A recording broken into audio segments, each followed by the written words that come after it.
स्वागत है आपका मेरे YouTube चैनल पर। और आज हम नया टॉपिक 12th क्लास का लेके आए हैं। कुछ डेफिनेशन है इलेक्ट्रिक फील्ड की, इलेक्ट्रिक डाइपोल की और इलेक्ट्रिक डाइपोल मूवमेंट की। ये तीनों डेफिनेशन इस यूनिट के हिसाब से बहुत महत्वपूर्ण है, क्योंकि इन्हीं डेफिनेशन से आपके आगे के सारे डेरिवेशन सोल्व होंगे।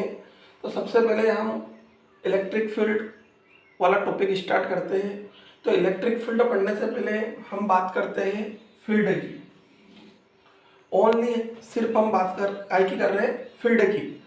फील्ड का मतलब होता है अपने आसपास का एरिया, लेकिन यहाँ पर फील्ड का मतलब होता है इफेक्ट। जहाँ तक इफेक्ट होगा वो क्या कहलाएगा? फील्ड। आगे लिखा हुआ इलेक्ट्रिसिटी जब हमने पढ़ा है तो हमने ये कंफर्म किया था कि इलेक्ट्रिसिटी जो होता है वो चार्ज से मिलकर बनता है। तो फील्ड का मतलब होता है इफेक्ट और इलेक्ट्रिक का मतलब होता है चार्ज। यानी कि चार्ज का जहाँ तक इफेक्ट है वो क्या कहलाएगा? Electric field. यानी कि आपने कोई चार्ज रखा है तो चार्ज का जहाँ तक इफेक्ट रहेगा वो उसकी क्या कहलाएगा? इलेक्ट्रिक फील्ड कहलाएगा। सपोज करते हैं हम कि ये प्लस क्यू चार्ज है, इस प्लस क्यू चार्ज का इफेक्ट इस सर्कल तक है, तो इलेक्ट्रिक फील्ड कहाँ तक हो गई? इसी सर्कल तक इलेक्ट्रिक फील्ड हो गई। यानी कि कुल मिला के मेरा कहने का मतलब ये है कि चार्ज का जहाँ तक इफेक्ट होगा वो उसकी इलेक्ट्रिक फील्ड कहलाएगा। अब अगला टॉपिक है अपना इलेक्ट्रिक डाइपोल। तो इलेक्ट्रिक डाइपोल का मतलब क्या होता है? इलेक्ट्रिक डाइपोल डाइपोल मतलब दो पोल, यानी कि दो पोल होना चाहिए। सपोज करते हैं कि ये दो पॉइंट है हमारे पास ए और बी, दोनों को हम एक चार्ज देते हैं क्यू। तो दो पोल में दो चार्ज हो गए, डाइपोल। आगे क्या लगा हुआ? इलेक्ट्रिक। तो हमेशा ध्यान रखना कि इलेक्ट्रिक डाइपोल का मतलब हो गया दो चार्ज दोनों एक दूसरे के अपोजिट।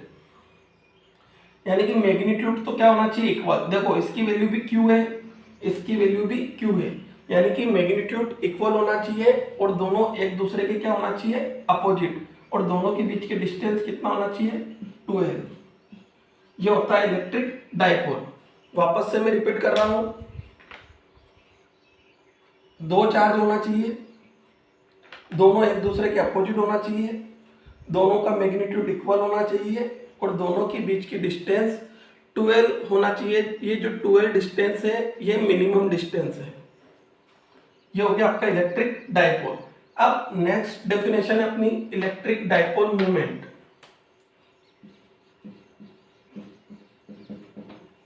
तो इलेक्ट्रिक डाइपोल मूवमेंट में अपने को क्या करना है?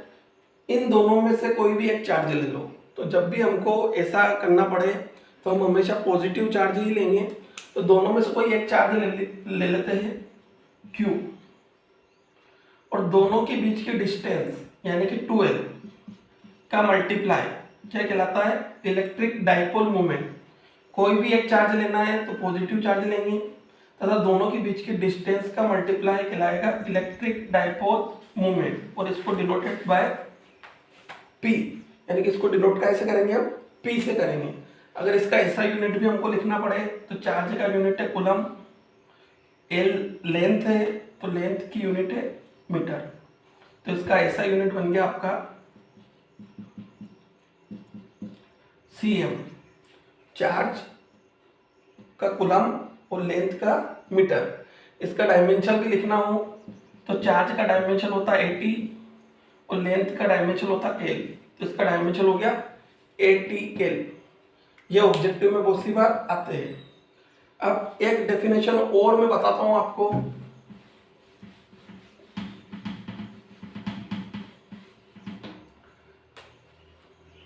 Electric field intensity. तो हमने अभी इससे पहले डेफिनेशन पढ़ी थी इलेक्ट्रिक फील्ड की, और इलेक्ट्रिक फील्ड की डेफिनेशन में हमने पढ़ा था कि चार्ज का जहां तक इफेक्ट होता है वो क्या कहलाती है? Electric field. तो मान लो ये प्लस क्यू चार्ज है, इसका इस सर्कल तक क्या है, इफेक्ट है। और इसी सर्कल में एक हम अदर चार्ज ले लेते हैं क्यू नोट। क्यू नोट का मतलब होता है ये टेस्ट चार्ज होता है, यूनिट चार्ज होता है। तो दोनों पॉजिटिव है, तो प्लस क्यू चार्ज इस क्यू नोट चार्ज पर एक फोर्स अप्लाई करेगा। क्योंकि दोनों पॉजिटिव है तो रिपल्शन फोर्स लगेगा। तो प्लस क्यू चार्ज इस क्यू नोट के ऊपर एक फोर्स अप्लाई करेगा, तो इसी फोर्स को हम बोलेंगे इलेक्ट्रिक फील्ड इंटेंसिटी। जैसे फार्मूला में लिखता हूं, इलेक्ट्रिक फील्ड इंटेंसिटी को रिप्रेजेंट करोगे आप ई से, क्या लग रहा है, फोर्स लग रहा है, और काय पर लग रहा है, क्यू नोट पर। तो ये इसका क्या हो गया, फार्मूला हो गया। ठीक है, इसकी एसआई यूनिट क्या होगी, तो फोर्स की यूनिट हो गई न्यूटन, चार्ज की यूनिट हो गई कूलम। तो ये इसकी इलेक्ट्रिक फील्ड इंटेंसिटी की क्या हो गई, यूनिट हो गई। यानी कि कुल मिला के यूनिट चार्ज जितने फोर्स को फील करेगा वो ही क्या कहलाएगा, electric field intensity is equal to F upon Q naught, newton per coulomb. अब चाहो तो आप इसका डायमेंशन भी बना सकते हो। फोर्स का डायमेंशन आपको लिखना है, क्यू नोट का डायमेंशन आपको लिखना है, और आप सोल्व करोगे तो इलेक्ट्रिक फील्ड इंटेंसिटी का डायमेंशन भी आपको मिल जाएगा। जैसे कि फोर्स का जो डायमेंशन है mlt माइनस 2, चार्ज का डायमेंशन हो गया 80, तो m l t minus 3 a minus 1। तो ये 4 टॉपिक आज हमने पढ़े। इलेक्ट्रिक फील्ड, जहां तक चार्ज का इफेक्ट होता है वो इलेक्ट्रिक फील्ड, इलेक्ट्रिक डाइपोल, दो पोल जिसका मैग्नीट्यूड इक्वल हो, दोनों एक दूसरे के अपोजिट हो और दोनों एक दूसरे से 2l डिस्टेंस पर हो, वो कहलाएगा electric dipole. Electric dipole movement, एक चार्ज दोनों चार्ज के बीच की डिस्टेंस का मल्टीप्लाई, इलेक्ट्रिक डाइपोल मूवमेंट। और एक और पढ़ा हमने इलेक्ट्रिक फील्ड इंटेंसिटी, तो क्यू नोट चार्ज जितनी फोर्स को फील करेगा वो कहलाएगा इलेक्ट्रिक फील्ड इंटेंसिटी। आपको वीडियो अच्छा लगा हो तो लाइक और सब्सक्राइब जरूर कीजिए।